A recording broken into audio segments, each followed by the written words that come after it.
Assalamualaikum warahmatullahi wabarakatuh. Apa kabar anak-anak semua?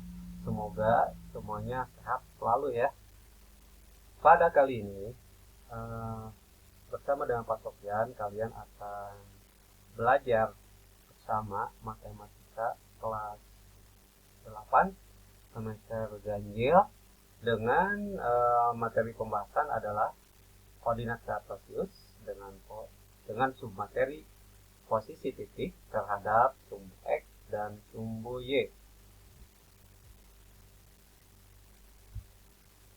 Tujuan pembelajaran setelah menyimak video pembelajaran ini, kalian nanti harus bisa menentukan posisi titik terhadap sumbu X dan sumbu Y, mengidentifikasi pembagian kuadran pada bidang kartesius.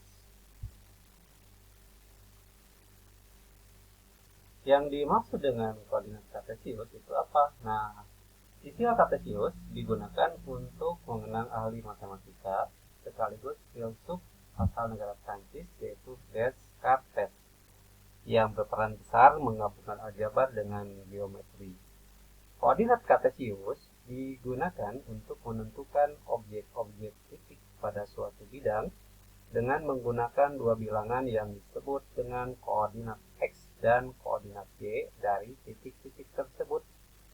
Diperlukan dua garis berarah tegak lurus satu sama lain, yaitu sumbu X dan sumbu Y.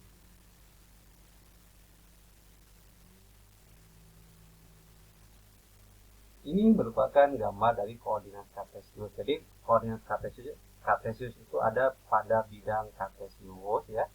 Ini bidang kartesius penampakannya. Ini bidang kartesius.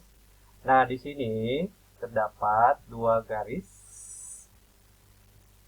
bilangan yang saling berpotongan tegak lurus. Kemudian pusat perpotongannya di titik 0 ya. Arah horizontal, arah mendatar ini atau horizontal dikenal sebagai sumbu X. Arah vertikal atau ke atas dikenal dengan sumbu Y. X itu dikenal juga dengan absis, Y itu ordinat.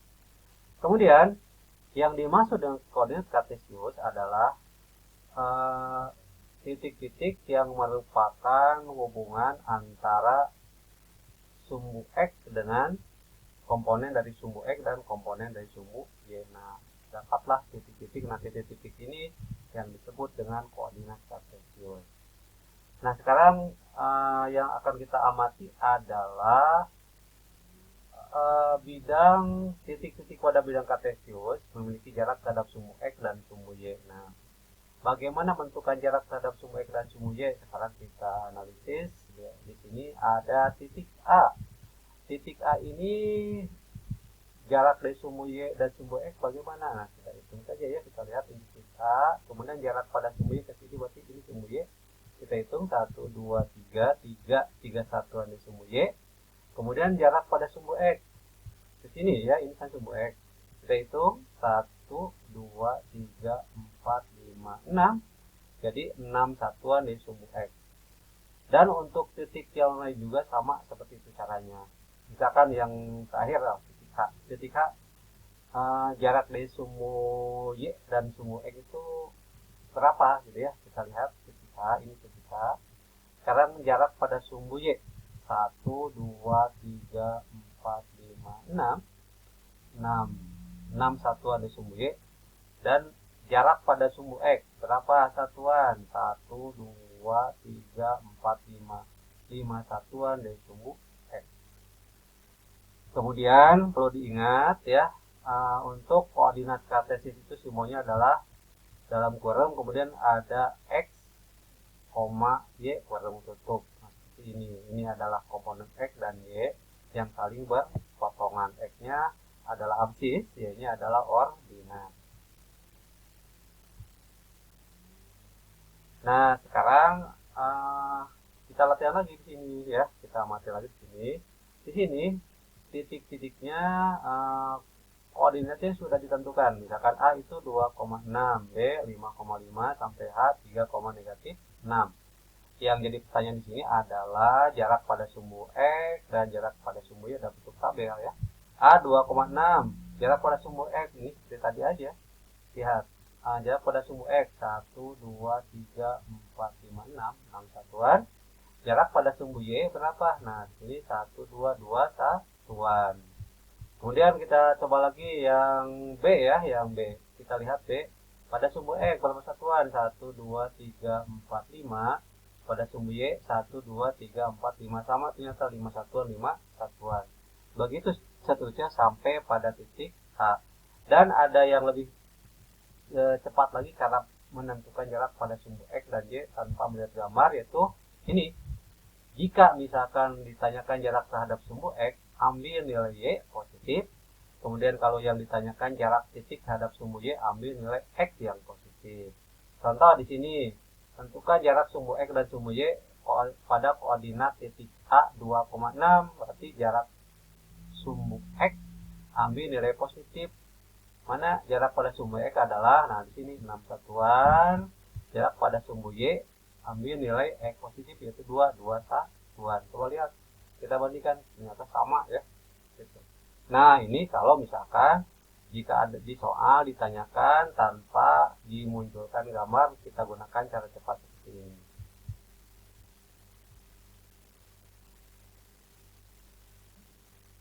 Koordinat kartesius itu dibagi menjadi 4 bidang kuadran, di mana arahnya berlawanan dengan arah jarum jam. Ada kuadran 1, kuadran 2, kuadran 3, dan kuadran 4.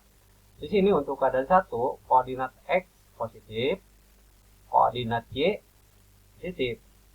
Kuadran 2, koordinat X negatif, koordinat Y positif. Kuadran 3, koordinat X negatif, koordinat Y negatif. Kuadran 4, koordinat X positif, koordinat Y negatif. Nah, di sini kita perhatikan ya koordinat kartesius di bawah ini. Yang ini amati, silakan kedudukan titik-titik pada tiap kuadran koordinat kartesius berikut ini. Kemudian amati pula jarak terhadap sumbu X dan sumbu Y. Kita ambil contoh lagi yang A 2,6, berarti ya ingat yang tadi ya, 2, itu 2,6 berjarak 2 satuan dari sumbu Y, 6 satuan dari sumbu ini berada di kuadran berapa? Ini berada di kuadran ke-1. Kemudian untuk yang B itu, kita lihat yang B ternyata di sini. B itu pada koordinat 3,0. Artinya titik B terjarak 3 satuan dari sumbu Y dan 0 satuan dari sumbu X. Dan ini tidak berada di kuadran 1, 2, 3, atau 4. Jadi kalau misalkan koordinatnya dengan 0, bisa saja Y-nya 0 atau X-nya 0, berarti posisinya tidak berada di kuadran manapun. Jadi ya. Kemudian berikutnya C. C itu pada koordinat negatif 2,3. Ini kan negatif 2,3. Berarti jarak pada sumbu Y di sini ya. Jarak pada sumbu Y adalah 1, 2, 2. Jarak pada sumbu X adalah 1, 2, 3. Nah, kemudian ini ada di kuadran berapa? Ini ada di kuadran kedua.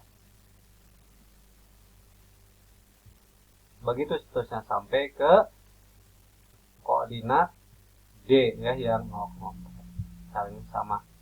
0,4 juga sama, ini tidak berada di kuadran manapun. Mana? Nah, sini kan 0,4 ya. Dan sekarang ada latihan soal, silakan dikerjakan latihan soal ini ya. Dikerjakan pada buku catatan masing-masing, kemudian nanti dikumpulkan share japri ke nomor Bapak yang sudah ditentukan, paling lambat jam 4 sore sudah terkumpul ke Bapak. Baik anak-anak semua, untuk materi pembelajaran hari ini Bapak cukup sekian, semoga bisa dimengerti dan bermanfaat. Sampai bertemu lagi minggu depan. Wassalamualaikum warahmatullahi wabarakatuh.